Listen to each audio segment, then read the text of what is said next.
ప్రభు యొక్క శరీరానికి రక్తానికి సాదృశ్యమైన పాత్రలో పాలు పొందు నిమిత్తమై వాక్య వెలుగులో మన జీవితాలను పరీక్షించుకుని యోగ్యంగా బలలో పాలు పొందుట కొరకై దైవ గ్రంథంలో నుంచి నిర్గమాకాండము 6వ అధ్యాయము 6వ అధ్యాయము 2-3 వచనాలు అందరం కలిసి చదువుకుందాం. నిర్గమాకాండము 6వ అధ్యాయము 2-3 వచనాలు అందరం కలిసి చదువుకుందాం. మరియు దేవుడు మోసేతో ఇట్లనెను, నేను యెహోవాను, నేను సర్వశక్తి గల దేవుడను, పేరున అబ్రహాము, ఇస్సాకు, యాకోబులకు ప్రత్యక్షమైతిని. కానీ యెహోవా అను నామమున నేను వారికి తెలియబడలేదు. తిరిగి పౌలు అపోస్తలుడు కొరింథీయులకు రాసిన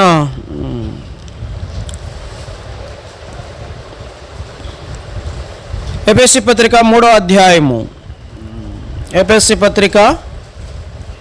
3వ అధ్యాయము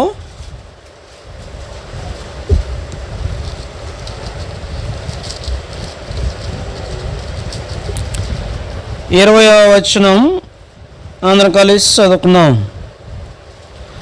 ఎఫెసీ పత్రిక పౌలు అపోస్తలుడు ఎఫెసీయులకు రాసిన పత్రిక 3వ అధ్యాయము 20వ వచనం. మనలో కార్యసాధకమైన తన శక్తి చొప్పున మనం అడుగు వాటి కంటెను ఊహించు వాటి కంటెను అత్యధికంగా శక్తి గల దేవునికి. చాలు. తిరిగి పౌలు అపోస్తలుడు కొరింథీయులకు రాసిన పత్రిక 11వ అధ్యాయము 28వ వచనం అందరం కలిసి చదువుకుందాం. పౌలు అపోస్తలుడు కొరింథీయులకు రాసిన మొదటి పత్రిక 11వ అధ్యాయము 28వ వచనం. కాబట్టి ప్రతి మనుష్యుడు తను తాను పరీక్షించుకొనవలెను, అలాగు చేసి ఆ రొట్టెను తిని ఆ పాత్రలోనిది త్రాగవలెను. ప్రభు సహాయం కొరకై ప్రార్థన చేసుకుందాం.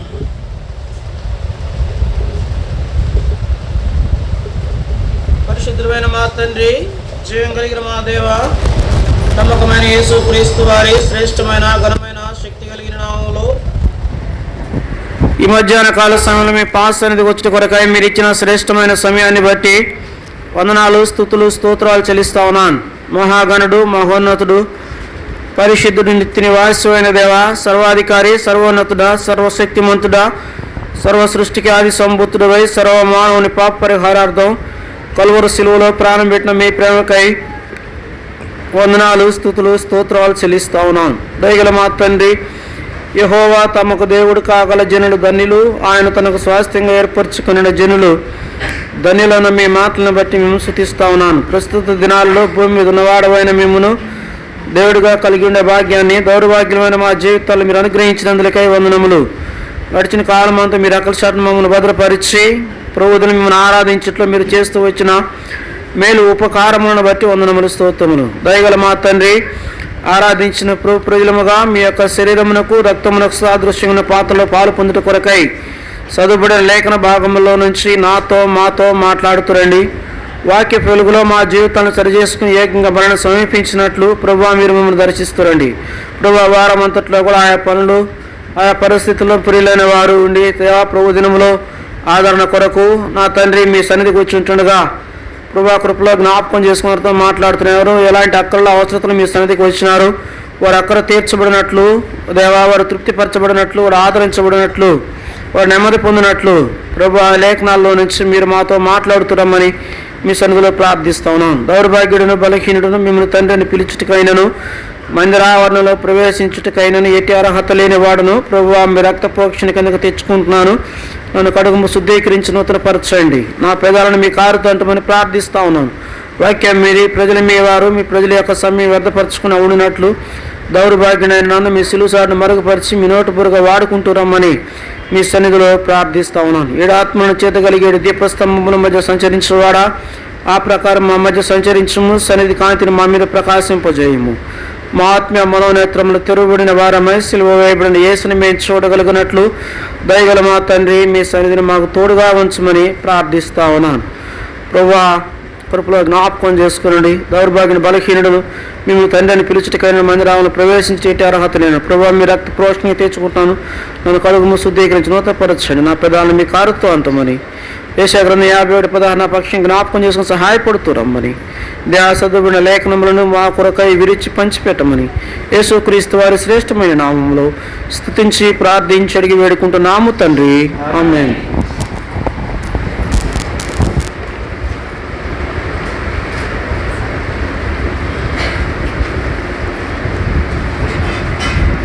కొరింథీయులకు రాసిన మొదటి పత్రిక 11వ అధ్యాయము 28వ వచనం అందరం కలిసి చదువుకుందాం.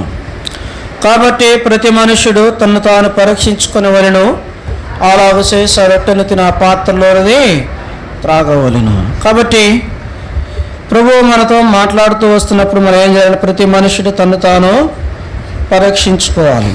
అలాగ చేసి ఆ రొట్టెను తిని ఆ పాత్రలోనిది త్రాగాలి. కాబట్టి దేవుడు మనతో మాట్లాడుతూ ఉన్నప్పుడు వాక్యపు వెలుగులో మన జీవితాలను మనం సరి చేసుకుని యోగ్యంగా ప్రభువులో పాలు పొందాలి.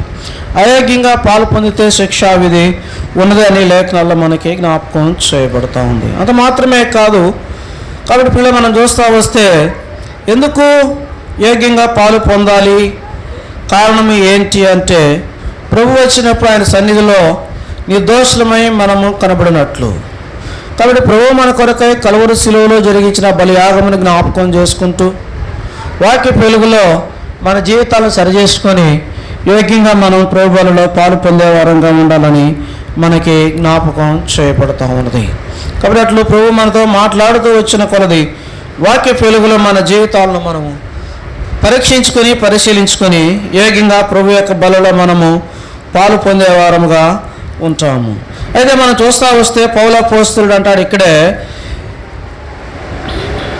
29వ వచనం, ప్రభువు శరీరం అని వివేశింపక తిని త్రాగువాడు తనకు శిక్షావిధి కలుగుటకే తిని త్రాగుచున్నాడు. ఇందువలననే మీరు అనేకులు బలహీనులను రోగులైనారు, చాలామంది నిద్రించుతున్నారు. అయితే మనలను మనమే విమర్శించుకుని ఎడల తీర్పు పొందక పోదుము. అయితే అయోగ్యంగా పాలు పొందితే ఇది ప్రభు శరీరం అని చెప్పి మనము వివేచన లేకుండా ఆ పాత్రలో పాలు పొందినప్పుడు శిక్షావిధి ఉన్నది అని జ్ఞాపకం చేయబడతాం. చాలామంది బలహీనులు అనే మాట ఏం మనకి జ్ఞాపకం చేస్తూ ఉందంటే నిష్ప్రయోజకులు అని జ్ఞాపకం చేయబడతా ఉన్నది. అంటే ఫలములు లేనటువంటి జీవితం, మూడబారినటువంటి జీవితం. అంత మాత్రమే కాదు, ఇంకా మనం చూస్తూ వస్తే రెండవ మాటగా మనకు జ్ఞాపకం చేయబడతా ఉంది బలహీనులను రోగులనై ఉన్నారు. రోగులు అనేటువంటి మాట ద్విమనస్సు అని జ్ఞాపకం చేయబడతా ఉంది. సందేహము, అస్థిరుడు, ద్వంద్వ జీవితము. కాబట్టి ఇలాంటి రెండు స్వభావం కలిగినటువంటి మనస్సును కలిగి ప్రభువులలో పాలు పొందకూడదని మనకి జ్ఞాపకం చేయబడతా ఉన్నది. మూడవ మాట ఇక్కడ మనకి జ్ఞాపకం చేయబడతా ఉంది, చాలామంది నిద్రించుచున్నారు. నిద్ర అనేది మనకేం జ్ఞాపకం చేయబడతా ఉందంటే ఇది మరణాన్ని చూపిస్తూ ఉన్నది. మరణము ఎడబాటు. కాబట్టి దేనికి ఎడబాటు అంటే మనం చూస్తాం, మొట్టమొదటిగా ప్రభువుకు దూరమైపోయేవారుగా ఉంటారు. రెండవదిగా మనం చూస్తూ వస్తే ప్రజలకు ప్రభు సన్నిధికి దూరమైపోయేవారుగా ఉంటారు. అంత మాత్రమే కాదు, ఇది శాశ్వతంగా లోకంలో కలిసిపోయే ప్రమాదం ఉన్నదని జ్ఞాపకం చేయబడతా ఉన్నది. కాబట్టి ప్రియులారా మనం చూస్తాము. కాబట్టి ప్రభు శరీరం అనే వివేచన కలిగి యోగ్యంగా ప్రభు యొక్క బలలో మనం పాలు పొందాలి అని మనకి జ్ఞాపకం చేయబడుతుంది. కాబట్టి ఆ ప్రకారము వాక్య వెలుగులో మన జీవితాలు మనం పరీక్షించుకొని యోగ్యంగా ప్రభు బలలో పాలు పొందుటకు రండి. చదువుబడిన లేఖన భాగంలో నుంచి కొంత సమయం వాక్యమును మనము ధ్యానించే వారముగా ఉంటాం. నిర్గమాకాండము 6వ అధ్యాయము 2-3 వచనాలు చదువుకుంటాం. మరియు దేవుడు మోసేతో ఇట్లనెను, నేనే యెహోవాను, నేను సర్వశక్తి గల దేవుడను. చాలు. ఏంటంటే ఎవరంటే ఆయన సర్వశక్తి గల దేవుడను. సర్వశక్తి గల దేవుడను అనే మాట హిబ్రూ భాషలో మనం చూస్తూ వస్తే ఎల్ షద్దాయ్ అని జ్ఞాపకం చేయబడతా ఉంది. సర్వశక్తి గల దేవుడు అనే ఈ మాట హిబ్రూ భాషలో మనం చూస్తే ఎల్ షద్దాయ్ అని జ్ఞాపకం చేయబడతా ఉంది. ఎల్ షద్దాయ్ అనే ఈ మాటకి 3 అర్థాలు ఉన్నాయి. ఎల్ షద్దాయ్ అనే మాటకి 3 అర్థాలు ఉన్నాయి. మొట్టమొదటిగా మనం చూస్తూ వస్తే మొదటిది ఏంటంటే ఎల్ షద్దాయ్. షద్దాయ్ అంటే మొట్టమొదటిగా అర్థం ఏంటంటే తల్లి రొమ్ము వంటి రొమ్ము కలిగినటువంటి దేవుడు. ఏంటి ఈ పదము మనకి జ్ఞాపకం చేయబడతా ఉందంటే ఆదరించే దేవుడు. మొట్టమొదటిగా ఎలాంటి దేవుడు ఆయన? తల్లి రొమ్ము వంటి రొమ్ము కలిగిన దేవుడు, ఆదరించు దేవుడు. రెండవదిగా మనం చూస్తాం షద్దాయి అంటే అడుగు వాటి కంటే ఊహించు వాటి కంటే అత్యధికముగా చేయ శక్తి కలిగిన దేవుడు. అడుగు వాటి కంటే ఊహించు వాటి కంటే అత్యధికముగా చేయ శక్తి కలిగిన దేవుడు. మూడవదిగా మనం చూస్తే సర్వశక్తి గల దేవుడు. కాబట్టి ఈ 3 పదాలను మనము కొంత సమయం ధ్యానించి మన జీవితాల్లో వాక్య వెలుగులో సరిచేసుకుని యోగ్యంగా ప్రోబలలో మనం పాలు పొందే వారంగా ఉంటాం. ఏల్ అనగా దేవుడు, షద్దాయ్ అంటే 3 అర్థాలు మనం చూస్తూ వచ్చాం. ఎల్ షద్దాయ్. ఎల్ షద్దాయ్ అని మాటకి మొట్టమొదటిగా మనం చూస్తాము. షద్దాయ్ అంటే తల్లి రొమ్ము వంటి రొమ్ము కలిగిన దేవుడు. ఈ మాట ఏమి మనకి జ్ఞాపకం చేస్తూ ఉందంటే ఆదరించు దేవుడు, ఆదరించు దేవుడు. కాబట్టి అందుకంటే యెషయా గ్రంథము 66వ అధ్యాయము 13వ వచనంలో మనం చూస్తూ వస్తే యెషయా గ్రంథము 66వ అధ్యాయము 13వ వచనం మనం చూస్తూ వస్తే ఒకని తల్లి వానిని ఆదరించినట్లు నేను మిమ్మును ఆదరించెదను. కాబట్టి మనం చూస్తూ వస్తే తల్లి ఎలాగో ఆదరించుద్దో అలాగూ నేను మిమ్మల్ని ఆదరిస్తానని చెప్పి దేవుడు ఇక్కడ చెప్తా ఉన్నాడు. కానీ మనం చూస్తూ వస్తున్నాం ఆశ్రయించే వారిని తల్లిలా ఆదరించే దేవుడు. కాబట్టి ఒక చంటి బిడ్డ ఏడుస్తూ ఉన్నప్పుడు ఆ చంటి బిడ్డని ఆ తల్లి మాత్రమే ఆదరించగలదు, ఓదార్చగలదు. ఇంకెవరు కూడా ఆ చంటి బిడ్డని ఆదరించలేరు, ఓదార్చలేదు. ఆ చంటి బిడ్డ ఏడుస్తున్నప్పుడు తల్లి యొక్క స్తన్యం ద్వారా వచ్చిన ఆ పాల చుక్క ఆ చంటి బిడ్డ గొంతులో పడ్డప్పుడు ఆ చంటి బిడ్డ ఏమవుతాడంట? ఆ ఏడ్పును మానేవాడుగా ఉంటాడు. కాబట్టి ఒకని తల్లి వాడిని ఆదరించినట్లు నేను మిమ్మును ఆదరించేదను. కాబట్టి దేవుడు తల్లికి దైవ గ్రంథంలో ఎంతో ప్రాముఖ్యమైన స్థానాన్ని ఇచ్చినాడు. అందుకే తన ఆదరణను తల్లి ఆదరణతో దేవుడు ఇక్కడ పోలుస్తూ ఉన్నాడు. కాబట్టి ఒకని తల్లి వాణిని ఆదరించినట్లు నేను మిమ్మును ఆదరించేదను. ఆదరించే దేవుడు. ఎలాగూ ఆయన ఆదరిస్తాడంటే అనేక రీతులుగా ఆదరిస్తాడు. ఆయన వారిని పోగొట్టుకొని దుఃఖంలో ఉన్న వారిని ఆదరిస్తాడు. ఆయన శ్రమలో, శోధనలు, ఇరుకులు, ఇబ్బందుల్లో ఉన్నవారిని ఆదరించేవాడుగా ఉంటాడు. దుఃఖములో, కన్నీటిలో, వేదనలో ఉన్నవారిని ఆదరించేవాడుగా ఉంటాడు. కాబట్టి ఆయా రీతులుగా ఆయా పరిస్థితుల్లో ఒంటరి జీవితంలో వేదన అనుభవించేవాడిని కూడా దేవుడు ఆదరిస్తాడు. కాబట్టి ఆయన ఆదరించే దేవుడు. ఎలాగో దేవుడు ఒక మనిషిని ఆదరిస్తాడు. రండి చూస్తాము. పౌలు అపోస్తలుడు రోమీయులకు రాసిన పత్రిక 15వ అధ్యాయము 4వ వచనం.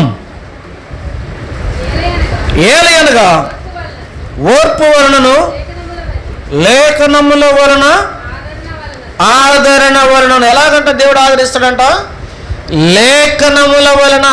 దేవుని వాక్యము ద్వారా ఆయన యొద్దకు వచ్చిన వారిని ఆయన ఆదరించేవాడుగా ఉంటాడు. ఎప్పుడైతే శ్రమలో, దుఃఖములో, కన్నీటిలో దేవుని సన్నిధికి, దేవుని దగ్గరికి మనం వస్తామో అప్పుడు ఆయన ఆదరించేవాడుగా ఉంటాడు. దేవుని సన్నిధిలో మనం ఉన్నప్పుడు, దేవుని సన్నిధిలో మనం కూర్చున్నప్పుడు, ఆయన దగ్గరికి మనం వచ్చినప్పుడు ఆయన ఆదరించేవాడుగా ఉంటాడు. ఆదరించే దేవుడు. కాబట్టి పిల్లలు మనం చూస్తాము వాక్యము ద్వారా లేఖనముల వలన కలుగు ఆదరణ. దేవుని వాక్యమును ధ్యానించటం వలన మనం ఆదరణను, నెమ్మదిని, సమాధానమును పొందేవారముగా ఉంటామని దేవుని వాక్యం మనకి జ్ఞాపకం చేయబడతా ఉంది.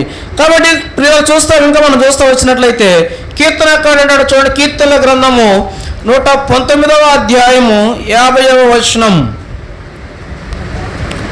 కీర్తనల గ్రంథం 119, 50వ వచనం. నీ వాక్యము నన్ను బ్రతికించి ఉన్నది, నా బాధలలో ఇదే నాకు నెమ్మదిని కలుగు చేసినది. దేవుని వాక్యం మనం ధ్యానిస్తూ ఉన్నప్పుడు బాధలలో అది నెమ్మదినిచ్చేదిగా ఉంటుంది. ఎప్పుడైతే దేవుని వాక్యం ధ్యానిస్తామో అప్పుడు అది ఆదరించేదిగా ఉంటుంది. కాబట్టి ప్రియులను మనం చూస్తూ వస్తే దేవుని వాక్యమును పాల ద్వారా దేవుడు మనల్ని ఆదరించేవాడుగా ఉంటాడు, ఓదార్చేవాడుగా ఉంటాడు. కాబట్టి ఆదరించే దేవుడు ఎలాగ ఆదరిస్తాడంటే వాక్యము ద్వారా ఆయన ఆదరించే దేవుడిగా ఉంటాడు, ఆదరించే దేవుడిగా ఉంటాడు. ఇంకా మనం చూస్తాము, చూడండి లూకాసు సువార్త 12వ అధ్యాయము 6-7 వచనాలు మనం చూస్తూ వచ్చినప్పుడు ఎలాగో దేవుడు ఒక మనిషిని వాక్యము ద్వారా లేఖనముల ద్వారా ఆదరిస్తాడో మనకు అక్కడ జ్ఞాపకం చేయబడతా ఉంది. అమ్మా, 2 పిచ్చుకలు 5 పిచ్చుకలు 2 కాసులకు అమ్మబడును కదా, ఆయనను వాటిలో ఒక్కటైనను దేవుని ఎదుట మరువబడదు. మీ తల వెంట్రుకలన్నీ లెక్కింపబడి భయపడకుడి, మీరు అనేకమైన పిచ్చుకల కంటే శ్రేష్ఠులు కారా. చాలా సందర్భాల పరిస్థితులను బట్టి మనం ఏం చేస్తూ ఉంటాం, భయపడుతూ ఉంటాం. మరణ భయం ఉంటుంది, ఒంటరి జీవితాన్ని బట్టి భయం ఉంటుంది, కష్టాలను బట్టి భయం ఉంటుంది, ఉన్న భారాలను బట్టి భయం ఉంటుంది. కాబట్టి మరణ భయము. యాకోబు మిక్కిలి భయపడని లేఖనాల్లో మనం చూస్తాం ఆదికాండములో. ఎందుకు యాకోబు భయపడ్డాడు? ఏశావు తను ఎదుర్కోవడానికి వస్తూ ఉన్నాడు కాబట్టి చంపుతాడేమో మరణ భయము. కాబట్టి ప్రియులారా భయము. కాబట్టి అందుకంటాడు భయపడకుడి. ఎందుకు? పిచ్చుకలు పోషిస్తున్న దేవుడు అవి దేవుని యొద్ద 5 పిచ్చుకలు ఒక్కటైనను మరోబడలేదు. అయితే మీ తల వెంట్రుకలన్నీ లెక్కింపబడి ఉన్నాయి. భయపడకుడి, మీరు అనేకమైన పిచ్చుకల కంటే శ్రేష్ఠులు. కాబట్టి భయపడాల్సిన పని లేదు. పరిస్థితులను బట్టి మనం భయపడిపోతూ ఉంటాం. భయపడకూడదు, భయపడవద్దు అని చెప్పి దేవుడు చెప్తా ఉన్నాడు. ఆదరించు దేవుడు. ఎలాగ ఆదరిస్తాడంటే లేఖనాల ద్వారా. లేఖనాలను మనం ధ్యానించడం ద్వారా దేవుడు మనల్ని ఆదరించేవాడుగా ఉంటాడు. నీ వాక్యం నన్ను బ్రతికించి ఉన్నది, నా బాధలలో ఇదే నాకు నెమ్మది కలిగజేసింది అంటాడు. ఇంకా ఇక్కడ అంటాడు లూకాసు వార్తలో 5 పిచ్చుకలు దేవుని యొద్ద ఏది కూడా ఒక్కటైనా మరువబడలేదు.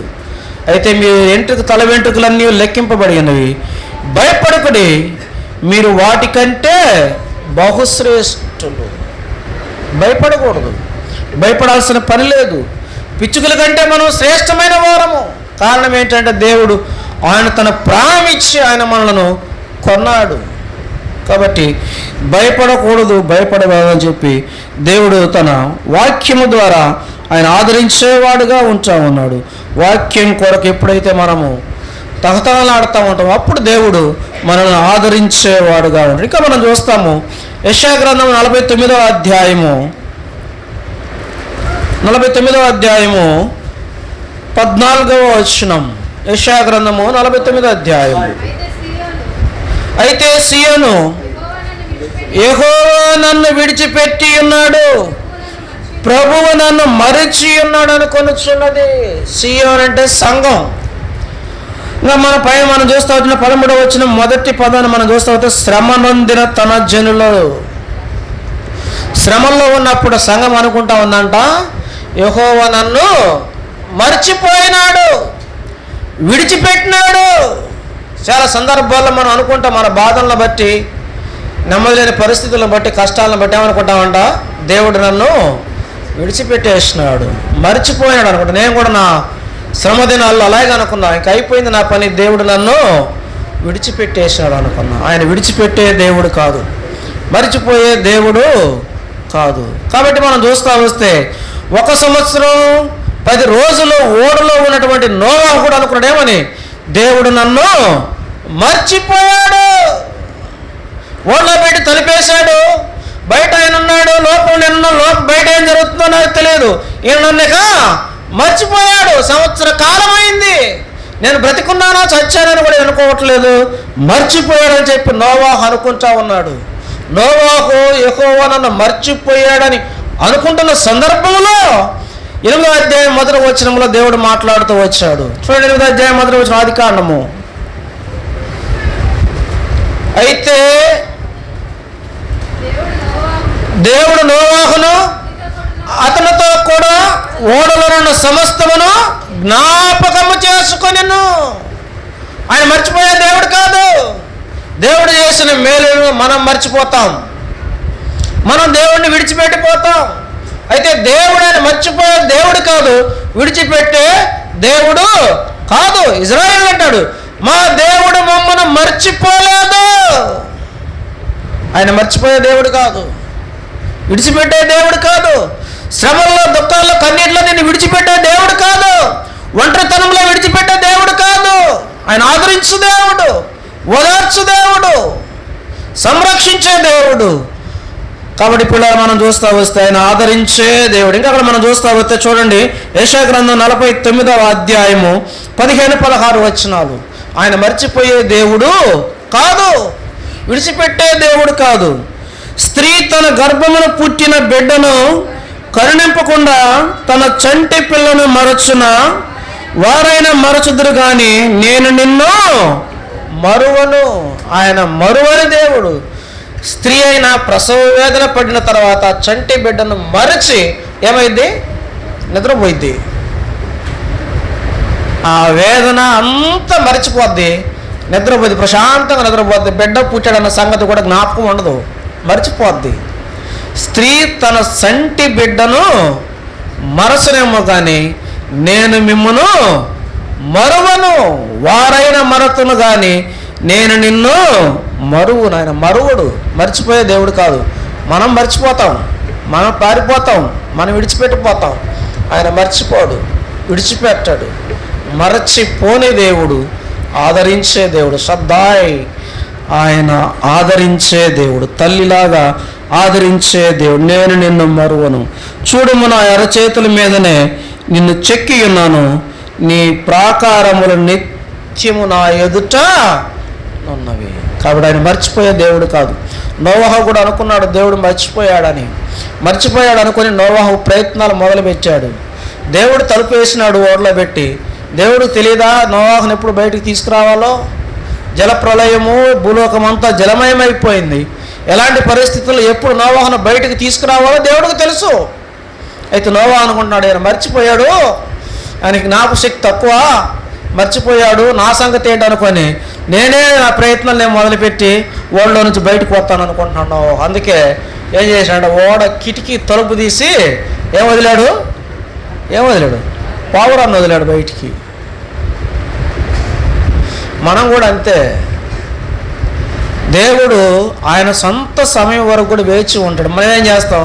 మన తొందరపాటును బట్టి నోవాహులాగా మన ప్రయత్నాలు మనము చేస్తాం. కాబట్టి ప్రియులారా, ఆయన మర్చిపోయే దేవుడు కాదు, ఆయన మరువని దేవుడు, ఆదరించే దేవుడు. మొట్టమొదటిగా శ్రద్ధ అంటే తల్లి వంటి రొమ్ము కలిగిన దేవుడు, అంటే ఆదరించు దేవుడు.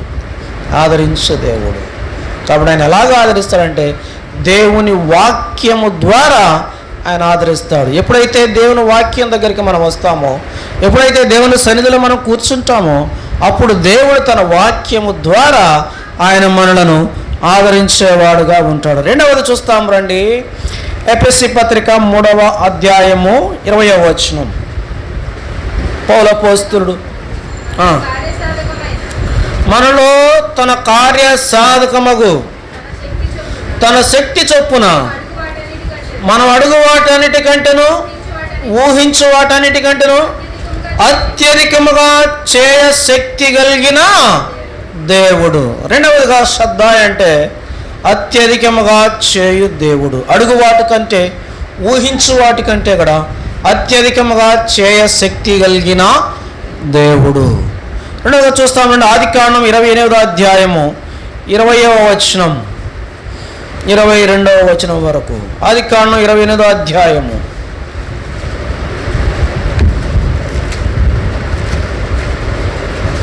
ఆదికాండం 28, 20, 22 వచనాలు. అప్పుడు యాకోబు నేను తిరిగి నా తండ్రి ఇంటికి క్షేమముగా వచ్చినట్లు దేవుడు నాకు తోడయ్యండి, నేను వెళుచున్న ఈ మార్గములో నన్ను కాపాడి తినుటకు ఆహారమును, ధరించుకున్నటకు వస్త్రములను నాకు దయచేసిన యెడల యెహోవా నాకు దేవుడై ఉండును. మరియు నా స్తంభముగా నిలిపిన ఈ రాయి దేవుని మందిరమగును. మరియు నీవు నాకు ఇచ్చు యావత్తులో 10వ వంతు నిశ్చయముగా నీకు చెల్లించదునని మొక్కుకొనెను. సందర్భం మనం జ్ఞాపకం చేసుకుంటే, యాకోబు తండ్రి యొద్ద నుండి బయలుదేరినాడు. బేర్షెబా నుండి బయలుదేరి ఆరణ్య వైపుగా తను వెళుతూ మార్గములో అరణ్యములో ప్రొద్దుగుంకినప్పుడు తాను నిద్రపోయినప్పుడు దేవుడు యాకోబునకు ప్రత్యక్షమైతే యాకోబు ఇక్కడ దేవునికి ఏమని ప్రార్థన చేస్తూ ఉన్నాడు? ఇక్కడ ఏమని ప్రార్థన చేస్తున్నా మనం చూసినట్లయితే 20వ వచనములో, యాకోబు నేను తిరిగి నా తండ్రి ఇంటికి క్షేమముగా వచ్చినట్లు దేవుడు నాకు తోడయ్యండి. నేను వెళ్ళుచున్న ఈ మార్గములో నన్ను కాపాడి తినుటకు ఆహారమును, ధరించుటకు వస్తువును నాకు దయచేసిన యెడల యెహోవా నాకు దేవుడయ్యుండును. కాబట్టి యాకోబు తను చేస్తున్నటువంటి ప్రార్థన బేతేలులో ఉన్నప్పుడు తను దేవుని సన్నిధిలో యాకోబు చేసినటువంటి ప్రార్థన. కాబట్టి నేను వెళ్ళే మార్గం అంతటిలో కూడా నీవు నాకు తోడయ్యండి, నా అవసరతలు అక్కతులు అన్నిటి కూడా తీర్చినప్పుడు యెహోవా నాకు ఏమై ఉంటాడంట? దేవుడై ఉంటాడు. అక్కలు తీర్చకపోతే నువ్వు నాకు దేవుడు కాదు అని యాకోబు ప్రార్థన కదా. మనం కూడా అట్లాగే చేస్తాం. నువ్వు నాకు తోడై ఉంటే, నాకు వస్త్రాలు ఇస్తే, నాకు మంచి ఆహారం ఇస్తే, ఉండడానికి మంచి ఇల్లు ఇస్తే నువ్వు నాకు దేవుడు అయ్యా, లేకపోతే లేదు. మనం కూడా ఇట్నే చేస్తాం యాకోబు లాగానే కదా. కాబట్టి యాకోబు చేసిన ఆ ప్రార్థన నీ జీవితంలో అవసరం ఉన్నప్పుడు మనుషుల కంటే ముందుగా దేవునికి తెలియజేయాలా. మనం ఏం చేస్తాం? దేవునికి చెప్పం ముందు.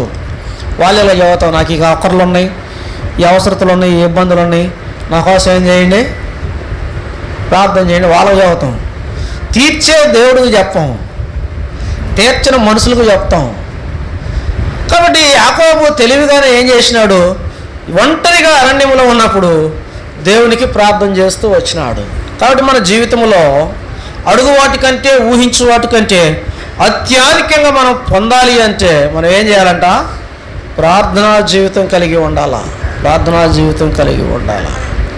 అప్పుడే అడుగు వాటికంటే, ఊహించు వాటికంటే అత్యధికముగా దేవుని దగ్గర నుంచి మనము పొందగలం. అందుకే మత్తయి సువార్త 7వ అధ్యాయము 7వ వచనంలో అంటాడు, అడుగుడి ఇయ్యబడును, వెదుకుడే మీకు దొరుకును, తట్టుడి మీకు తీయబడును. అడుగువాడు పొందును, తట్టువానికి తీయబడును, వెదుకువానికి దొరుకును. కాబట్టి ప్రియారా, అత్యధికముగా మనం పొందాలి అనుకున్నప్పుడు మనం ఏం చేయాలంటే అడగాలి. అడగందే అమ్మాయినా పేటదంట. కాబట్టి అడుగువాటి కంటే ఊహించువాటికి అత్యధికంగా చేయ శక్తి కలిగిన దేవుడు. అడుగుడి మీకు ఇయ్యబడును. అబ్రహాం కూడా నిరాశలో, నిస్పృహలో ఉన్నప్పుడు దేవుడు అబ్రహామునికి ఏం చేసినాడు? సంతానాన్ని ఇచ్చినాడు. సంతానం లేని సందర్భంలో చూడండి, ఆదికాండము 15వ అధ్యాయము మొదటి 2 వచనాలు. అబ్రహాం ఎలాంటి నిస్పృహలో ఉన్నాడో చూడండి. ఆదికాండం 15వ అధ్యాయం మొదటి 2 వచనాలు. ఇది జరిగిన తర్వాత యెహోవా అబ్రహామునకు దర్శనమును వచ్చి, అబ్రహామా భయపడకము, నేను నీకు కేడము, నీ బహుమానం అత్యధికముగాని చెప్పెను. అందుకు అబ్రహాము, ప్రభు అయిన యెహోవా నాకేమి ఇచ్చిననేమి, నేను సంతానం లేని వాడినైపోవచ్చున్నానే. దమస్కు ఎలియాజరే నా ఇంటి ఆస్తికి కర్తయగును కదా. ఎంత నిర్వేదము, నిస్పృహతోటి అబ్రహాము దేవునితో మాట్లాడుతూ ఉన్నాడు. దేవుడు చెప్తా ఉన్నాడు, అబ్రహామా భయపడబాకు, నేను నీకు కేడము, నీ బహుమానం ఏమవుతుంది? అత్యధికమవుతుంది. కుమారుడు ఇచ్చు, యెహోవా ఇచ్చు బహుమానం కుమారుడు. కాబట్టి పిల్లరా, నీ బహుమానము అత్యధికమగును. నీ సంతానాన్ని నేను విస్తరింపజేస్తాను, అత్యధికంగా చేస్తానని చెప్పి దేవుడు అబ్రహాముతో చెప్తా ఉంటే 2వ వచనంలో అబ్రహాము ఎంతో నిస్పృహ నిర్వేదముతోటి మాట్లాడుతూ ఉన్నాడు అక్కడ దేవునితోటి. నీవు ఏవి ఇచ్చినా నాకేమయ్యా, నేను సంతానం లేని వాడిని అయిపోతా ఉన్నానే, నా ఇంటి పెదదాసుడైన దమస్కి ఎలియాజరే నా ఆస్తి అంతటికీ కర్త అగును కదా. కాబట్టి పిల్లలు మనం కూడా చాలా సందర్భాలలో అబ్రహాములాగా ఇలాంటి నిస్పృహలోనే ఉండి మాట్లాడేవారముగా ఉంటాం. అయితే దేవుడు అబ్రహాముకి అభయం ఇస్తా ఉన్నాడు. నీవు భయపడవద్దు, నీ బహుమానము అత్యధికమగును. కాబట్టి పిల్లరా మనం చూస్తూ వస్తే నేను సంతానం లేనివాడని అబ్రహాం మాట్లాడినాడు. దేవుడేమో నీ బహుమానం అత్యధికమగునని అబ్రహాంతో మాట్లాడుతూ వచ్చినాడు. అక్కడ మనం చూస్తాం చూడండి 4వ వచనంలో 15వ అధ్యాయం 4వ వచనం ఆదికాండం.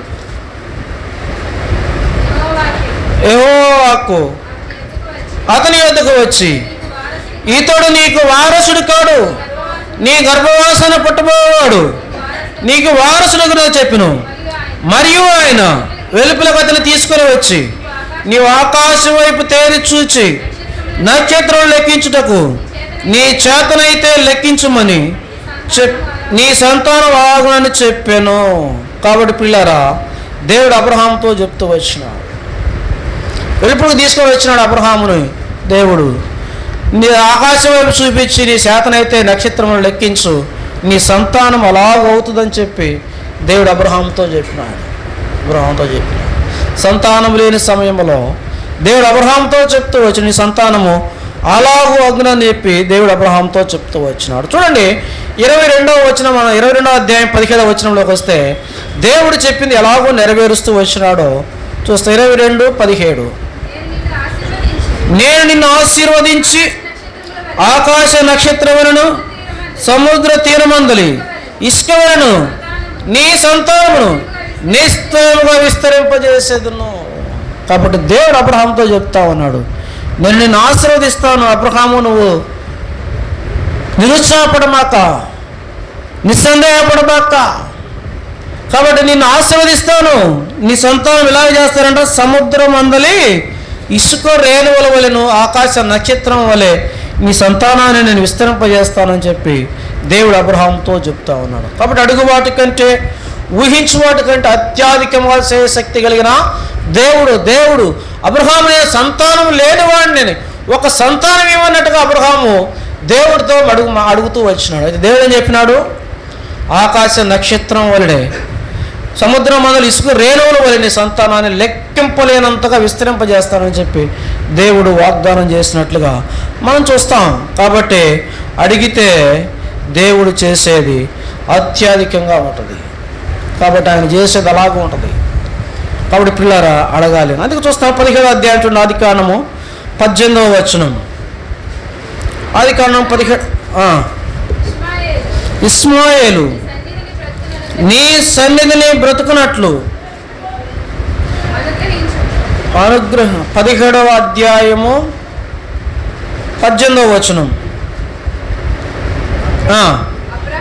అబ్రహాము ఇస్మాయేలు నీ సన్నిధిని బ్రతుకున్నట్లు వాను అనుగ్రహించుమని దేవునితో చెప్పగా 20వ వచనం చదవం. ఇప్పుడు ఇస్మాయేలును గూర్చి నీవు చేసిన మనవి నేను వింటిని, ఇదిగో నేను అతను ఆశీర్వదించి అతనికి సంతానాభివృద్ధి కలుగజేసి అత్యధికముగా అతని విస్తరింపజేసేదను, అతడు 12 మంది రాజులను కనును, అతనిని గొప్ప జనము చేసేదనని చెప్పాను. అబ్రహాము మళ్ళా ఇస్మాయిల్ను గురించి దేవుని సన్నిధిలో చేస్తున్నటువంటి ప్రార్థన ఇక్కడ మనకి జ్ఞాపకం చేయబడుతుంది. అయ్యా ఇస్మాయిల్ని సన్నిధిలో బతికేటట్లు చేయమని చెప్పి దేవుడు అబ్రహాము దేవుడిని వేడుకుంటూ వచ్చినప్పుడు దేవుడు అబ్రహాముతో చెప్తా ఉన్నాడు, ఇస్మాయిల్ ఏం చేస్తాడు, గొప్ప జనముగా చేస్తాను అన్నాడు. అంత మాత్రమే కాదు, అతనిలో ఎంతమంది రాజులు వస్తారంట, 12 మంది రాజులు. కాబట్టి నేను అతను ఆశీర్వదిస్తాను, సంతానాభివృద్ధిని కలుగజేస్తాను. కాబట్టి పిల్లరా దేవుడు ఆశీర్వదించేవాడు, అడుగు వాటి కంటే ఊహించు వాటి కంటే అత్యధికంగా చేసే శక్తి కలిగిన దేవుడు. కాబట్టి చాలా సందర్భాల్లో మనము పొందకపోవటానికి కారణం ఏంటి అంటే అడగకపోవటమే. అందుకే చూస్తాము యాకోబు పత్రిక 4వ అధ్యాయం 2వ వచనములో యాకోబు అంటాడు. అక్కడ యాకోబు పత్రిక 4వ అధ్యాయము 2వ వచనం, మీరు ఆశించుచున్నారు కానీ మీకు దొరుకుట లేదు. అమ్మ అప్పుడు చివరి భాగం చదువు. దేవుని అడగనందున మీకేమీ దొరకలేదు. ఆశపడుతూ ఉన్నాం కానీ ఏమీ దొరకట్లేదు. కారణం ఏంటి? దేవుణ్ణి అడగనందున. కాబట్టి అడగాలి. కాబట్టి యాకోబు ప్రార్థన చేస్తూ వచ్చినాడు. దేవుడు అద్భుతంగా యాకోబు పైన మార్గం అంతట్లో కూడా దేవుడు యాకోబుకి తోడై ఉన్నాడు. కాబట్టి 14 రామాలు తను ఉన్నంత కాలము కూడా దేవుడు యాకోబుకు తోడై ఉన్నాడు. కాబట్టి ప్రియులారా, అంత మాత్రమే కాదు, అబ్రహాము సంతాన విషయమై దేవుడి సన్నిధిలో నిరుత్సాహంతో ఉన్నప్పుడు దేవుడు వాగ్దానం చేసినాడు. అబ్రహాముకు అత్యధికంగా నీ సంతానం విస్తరింపజేస్తానని చెప్పినాడు. ఇస్మాయేలు విషయమై అబ్రహాము దేవుడి సన్నిధిలో చేసిన మనవిని దేవుడు అంగీకరించినాడు. ఇస్మాయేలును ఆశీర్వదించి సంతానాభివృద్ధిని కలుగజేసి ఇస్మాయేలు వంశంలో నుంచి 12 మంది రాజులను ఇస్మాయేలు గర్భవాసము నుంచి దేవుడు తీసుకొచ్చినట్లు లేఖనాల్లో చూస్తాం.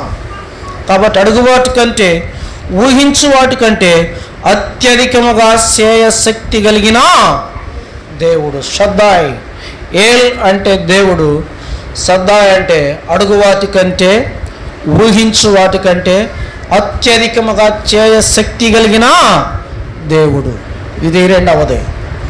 3వది చూస్తాము, సద్దాయ్ అంటే సర్వశక్తి కలిగిన దేవుడు. సర్వశక్తి, దేవుని యొక్క శక్తి సామర్థ్యాలు ఏంటో మనం ఈ తలంపులో చూస్తాం. ఎలాంటి శక్తి సామర్థ్యాలు కలిగిన దేవుడు చూస్తాము. రండి, లూకాసు సువార్త 1వ అధ్యాయం 48-49 వచనాలు. లూకాసు సువార్త 1వ అధ్యాయము. నా ఆత్మ నా రక్షకుడైన దేవుని యందు ఆనందించెను, సర్వశక్తిమంతుడు నా గొప్ప కార్యములు చేసెను. ఈ గనుక ఇది మొదలుకొని అన్ని తమల వారు నన్ను ధన్యురాలందరూ, ఆయన నామము పరిశుద్ధము.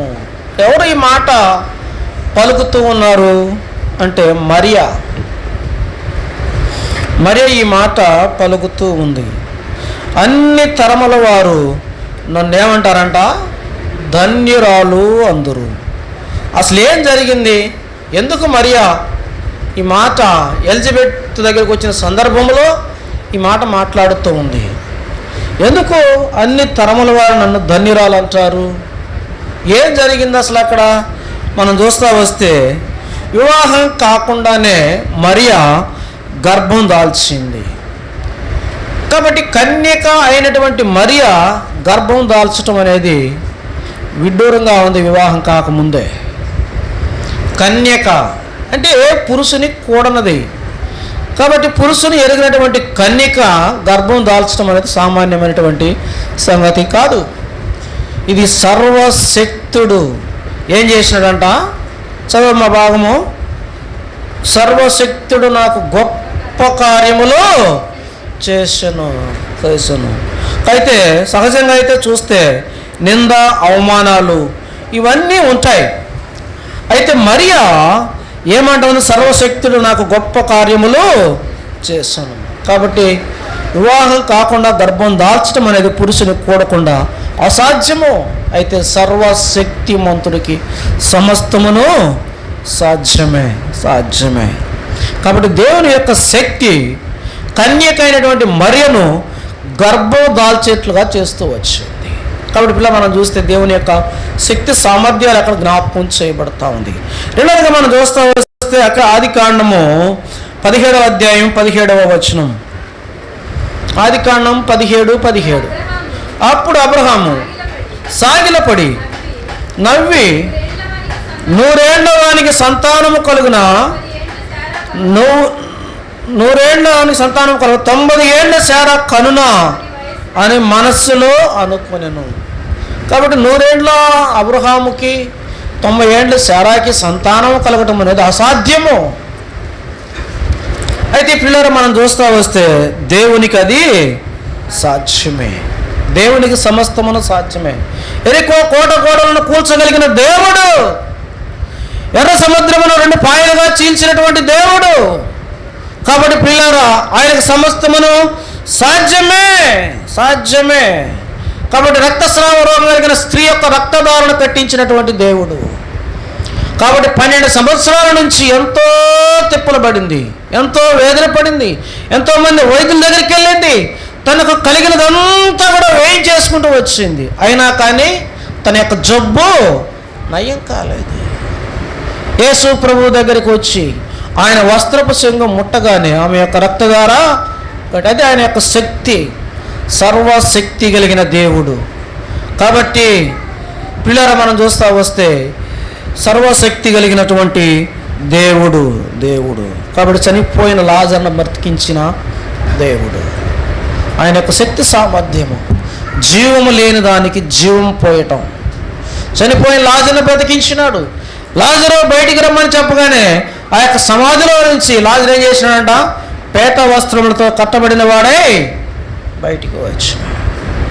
కాబట్టి పిల్లరా సర్వశక్తి కలిగినటువంటి దేవుడు, దేవుని యొక్క శక్తి సామర్థ్యములు, ఆయనకి సమస్తమును సాధ్యమే. దేవునికి అసాధ్యమైనది ఏది కూడా లేదు. అందుకే అబ్రహాముతో అంటాడు, నాకు అసాధ్యమైనది కలదా? అబ్రహాము సందేహపడుతూ ఉన్నప్పుడు, అబ్రహాము నాకు అసాధ్యమైనది కలదా? దేవునికి అసాధ్యమైనది ఏది కూడా లేదు. దేవునికి సమస్తమును సాధ్యమే. కాబట్టి ప్రియులారా మన ఆత్మీయ జీవితంలో మొట్టమొదటిగా షదాయ్ అంటే ఆదరించు దేవుడు. శ్రమలో, దుఃఖములో, కన్నీటిలో, వేదనలో ఉన్నప్పుడు ఆయన వాక్యము ద్వారా మనల్ని ఆదరించే దేవుడు. కాబట్టి ప్రియులారా రెండవదిగా మనం చూస్తూ వస్తే సదాయ్ అనగా అడుగు వాటి కంటే, ఊహించు వాటి కంటే అత్యధికముగా చేయ శక్తి కలిగిన దేవుడు. మూడవదిగా సర్వశక్తి కలిగిన దేవుడు. కాబట్టి ఇంకా ఎలాంటి శక్తి సామర్థ్యములు కలిగిన వాడు ఆయన. చూస్తాము రండి, నాలుగవదిగా చూస్తాము రండి, విడిపించే శక్తి కలిగినటువంటి దేవుడు. దానియేలు గ్రంథం 3వ అధ్యాయము 17వ వచనం.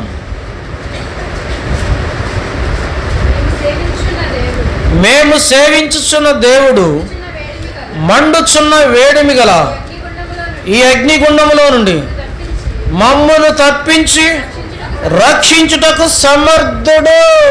విడిపించు శక్తి కలిగిన దేవుడు, విడిపించు శక్తి కలిగినటువంటి దేవుడు. కాబట్టి పిల్లరా ఏం జరుగుతూ వచ్చింది ఇక్కడ పరిస్థితులు చూడండి. 5వ వచనం, 6వ వచనం, 3వ అధ్యాయం దానియేలు గ్రంథం 5, 6 వచనాలు. ఏమనగా బాకా, పిల్లన గ్రోవి, పెద్ద వీణే, సుంపోని వీణే, విపంచిక, సకల విధములకు వాద్య ధ్వనులు మీకు వినబడినప్పుడు రాజుకు నెబుకద్నెజరు నిలువబెట్టించిన బంగారు ప్రతిమ ఎదుట సాగిలపడి నమస్కరించుడి. సాగిలపడి నమస్కరింపని వాడెవడో వాడు మండుచున్న అగ్నిగుండములో తక్షణమే వేయబడును. కాబట్టి పిల్లల మైదానంలో ఒక ప్రతిమను నిలువబెట్టించినాడు నెబుకద్నెజరు. ఆ ప్రతిమకు ఆ యొక్క సంగీత వాద్య ధ్వనులు వినిపించనున్నప్పుడు ప్రతి ఒక్కరు కూడా ఆ ప్రతిమకు సాగిలపడి ఏం చేయాలంట? మ్రొక్కాలి, నీవే దేవుడు అని. మ్రొక్కకపోతే అలాగ చేయని ఎడల వాళ్ళు తక్షణమే మండుచున్న వేడిమి గల అగ్నిగుండములో వేయబడును. కాబట్టి ప్రభువా ఇలాంటి పరిస్థితుల్లో షడ్రక్, మెషక్, అబేద్నెగో ఏం చేస్తూ వచ్చినారు? కాబట్టి పిల్లరా మనం చూస్తే 12వ వచనం చూడండి. 12వ వచనం 3వ అధ్యాయము. రాజా తాము షద్రకు, మెషకు, అబేద్నెగోను ఆ 3 యూదులను బబులోను దేశంలోని రాజ కార్యములు విచారించుటకు నియమించితిరి.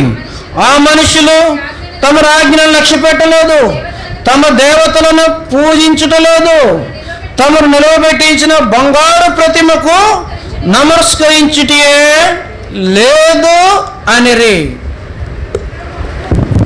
ఇది ఆగిందా చూడయ్యా. ఇప్పుడు నెబుకద్నెజరు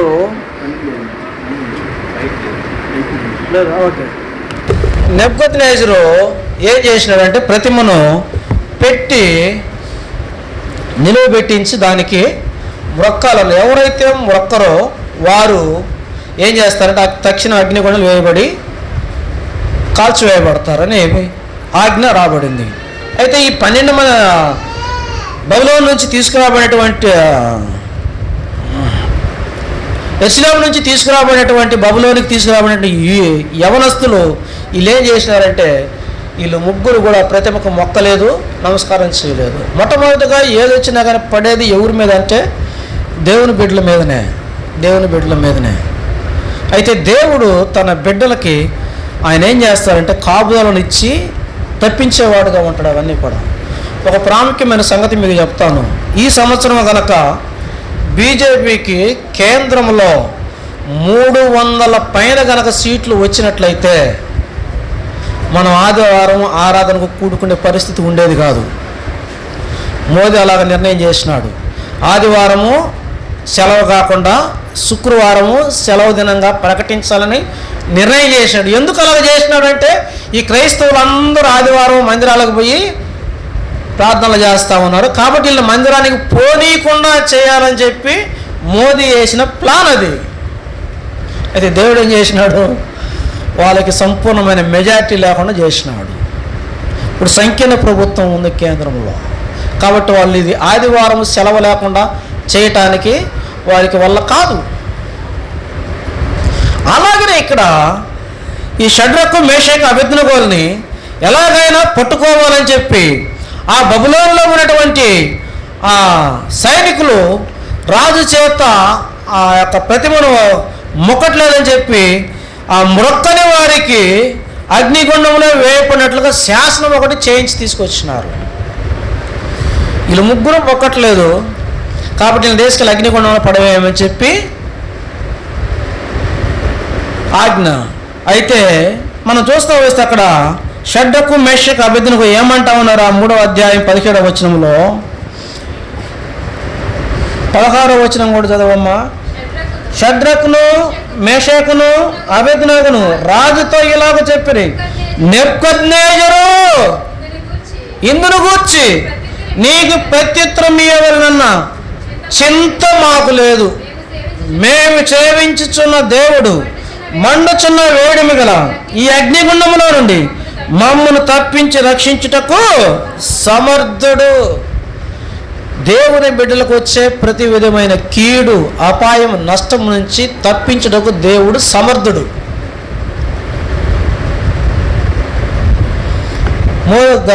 కేంద్రంలో కనుక బీజేపీకి 300 పైన సీట్లు వచ్చినట్లయితే వెంటనే వాళ్ళు మొట్టమొదటి అమలు చేసేటువంటి చట్టం అదే.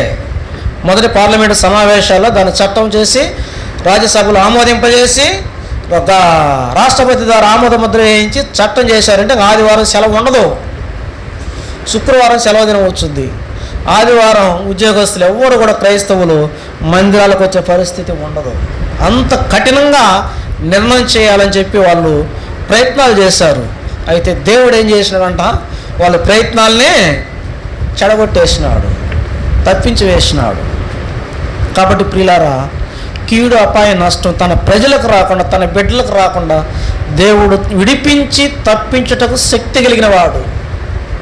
అది దేవుని యొక్క శక్తి, సామర్థ్యము. కాబట్టి పిల్లారా మనం చూస్తాము. ఇంకా అదే కాదు, దానియేలు మీద కూడా కుట్ర చేసినారు. దానియేలు మీద కుట్ర చేసి ఏం చేసినారు, రాజుకు తప్ప ఇంకెవరికి కూడా మనవి చేయకూడదు. రాజుకు కాకుండా ఇంకెవరికి మనవి చేసినా ఏంటంట, సింహాల బోనులో వేయబడినట్లు శాసనం చేయించినారు. రాజు దగ్గర తప్ప ఇంకెవరి దగ్గర మనవి చేయకూడదట. అయితే దానియేలు ఏం చేసి ఇట్టి శాసనము చేయబడిందని దానియేలుకి తెలిసినప్పటికీ దానియేలు ఏం చేసినాడు, యథాప్రకారము తన ఇంటికి పోయని ఉంటుంది. బబులోనులో దానియేలుకి ఇల్లుందా? మరి ఎందుకు దేవుడు అక్కడ తన ఇంటికి పోయి రాయించినాడు? ఆ ఇల్లు ఏదో కాదు, దేవుని మందిరం. బబులోనులో వాళ్ళు ప్రార్థన సహవాసమును కూడుకునేటువంటి స్థలం దేవుని మందిరానికి పోయినాడు. యథాప్రకారము రాజు దగ్గరికి పోలా మనవి చేయడానికి, ప్రార్థన చేయడానికి. యథాప్రకారం మందిరానికి పోయినాడు, దేవుని మందిరానికి పోయి ప్రార్థన చేస్తూ వచ్చినాడు. కాబట్టి ప్రియులారా, తన ఇంటి గది తలుపులు యెరూషలేము వైపు తీసి ప్రార్థన చేస్తూ వస్తా ఉన్నాడు దానియేలు. తన ఇంటికి పోయి దేవుని మందిరానికి పోయినాడు. యథాప్రకారం మరణమైనా కానీ, సింహాల బోనైనా కానీ లెక్క చేయలేదు, భయపడలేదు దానియేలు. కాబట్టి ప్రియులారా, ఆయన విడిపించి శక్తి కలిగిన దేవుడు. దానియేలు ఏం చేసినాడు? ఆ ప్రకారం దేవునికి ప్రార్థన చేస్తూ ఉన్నాడు అని చెప్పి దానియేలు తీసుకెళ్ళి సింహాల బోన్లో వేసినారు. సింహాల బోన్లో వేస్తే దానియేలు ఏం చేసిన సింహాలు, చరిత్రకారులు చెప్తారు, దానియేలుకి సింహాలకి మధ్యలో దేవుడు వచ్చి అడ్డంగా నిలబడినాడట. సింహాలారా, దానియేలుని మీరు ఏం చేయొద్దని చెబితే అంత ఆకలితో ఉన్నటువంటి సింహాలు కూడా నోరు మూసుకొని దానియేలుకి 2 కాళ్ళు ఎత్తి నమస్కారం చేసినాడు. విడిపించుటకు శక్తి కలిగిన దేవుడు మన దేవుడు. కాబట్టి మొట్టమొదటిగా ఆదరించు దేవుడు, అడుగు వాటి కంటే ఊహించు వాటి కంటే అత్యధికంగా చేయ శక్తి కలిగిన దేవుడు. మూడవదిగా సర్వశక్తి కలిగిన దేవుడు. నాలుగవదిగా విడిపించే శక్తి కలిగిన దేవుడు. ఏ పరిస్థితుల్లో కూడా ఆయన విడిపిస్తాడు.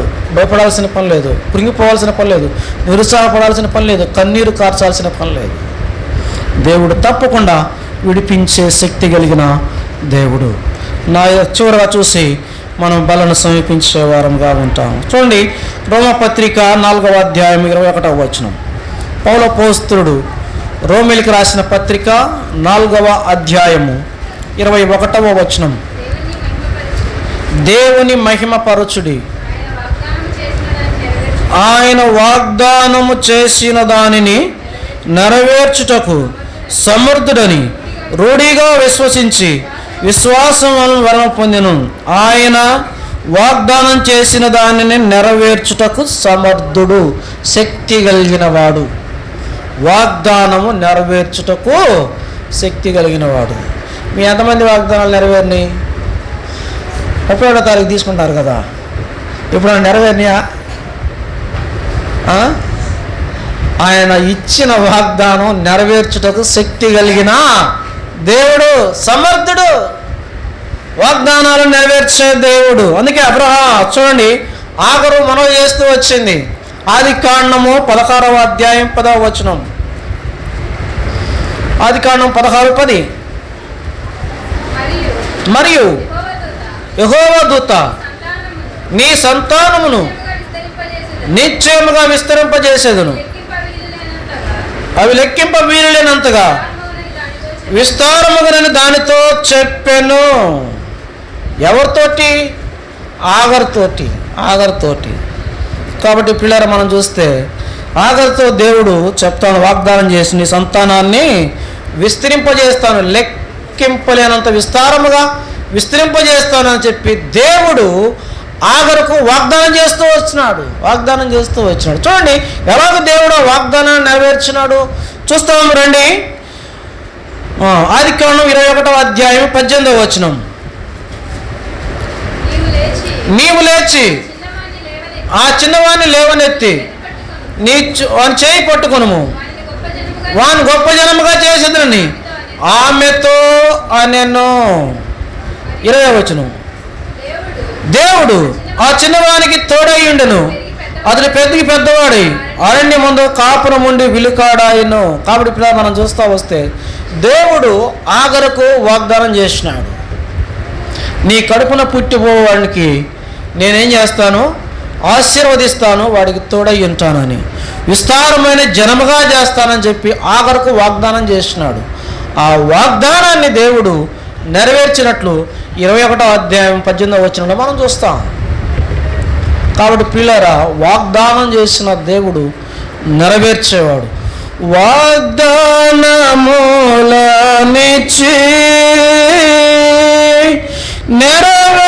నెరవేర్చువాడము నీవే,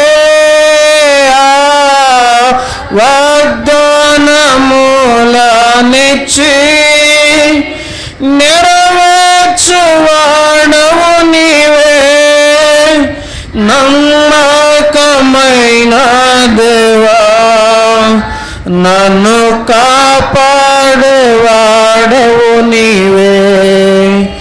నమ్మకమైన దేవా, నన్ను కాపాడువాడవు నీవే. ప్రభువా నిన్నునే కొనియాడెదన్, హల్లెలూయా పాడేదా.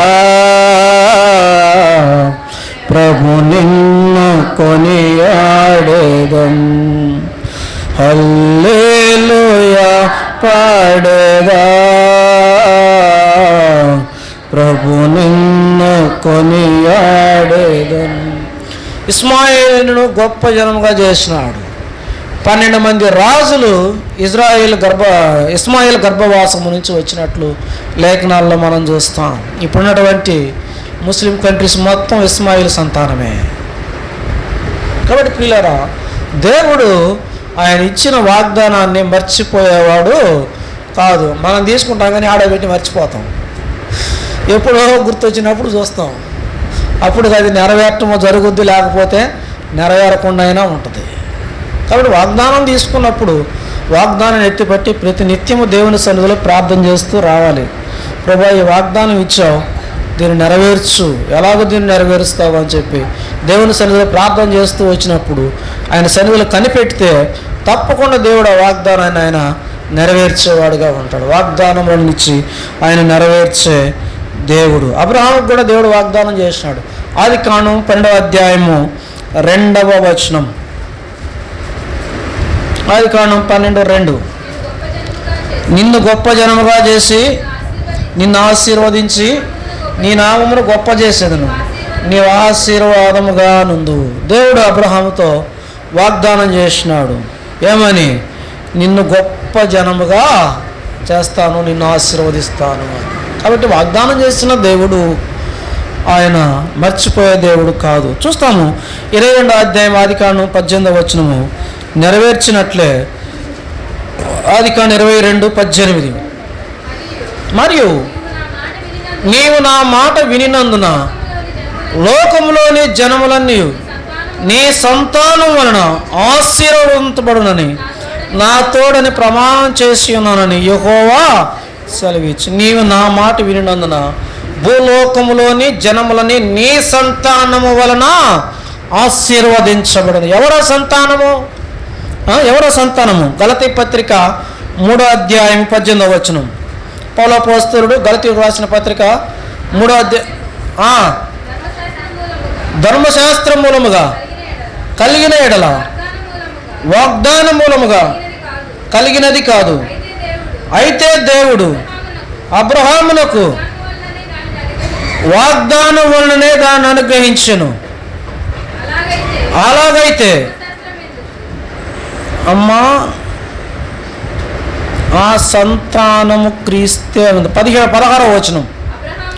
అబ్రహామునకును అతని సంతానమునకును వాగ్దానములు చేయబడెను, ఆయన అనేకులను గూర్చి అన్నట్టు నీ సంతానములకును అని చెప్పక ఒకని గూర్చి అన్నట్లే నీ సంతానమునకని అనెను. ఆ సంతానము క్రీస్తే. ఎవరంట ఆ సంతానము? క్రీస్తు. కాబట్టి ప్రియులారా, మనం చూస్తా వస్తే దేవుడు వాగ్దానం చేసి మర్చిపోయేవాడు కాదు. మనం మర్చిపోతాం కదా, ఆయన మర్చిపోడు. ఆయన వాగ్దానములను నెరవేర్చు దేవుడు. కాబట్టి వాగ్దానం నెరవేర్చుటకు శక్తి కలిగిన దేవుడు. సంతానమే లేనటువంటి అబ్రహామునకు సంతానాన్ని అనుగ్రహించి ఆ సంతానంలో నుంచి ప్రభువైన యేసుక్రీస్తు వారిని లోకంలోని తీసుకొచ్చి యావత్ మానవాళి పాప పరిహారార్థం కల్వరి శిలువలో బలిగా అర్పించినటువంటి శక్తి సామర్థ్యం కలిగినటువంటి దేవుడు మన దేవుడు. కాబట్టి ప్రియులారా, నేను సర్వశక్తి కలిగిన దేవుడను. ఏంటి ఆ శక్తి? మనం చూస్తా వస్తే ఎల్ షద్దాయి దేవుడు.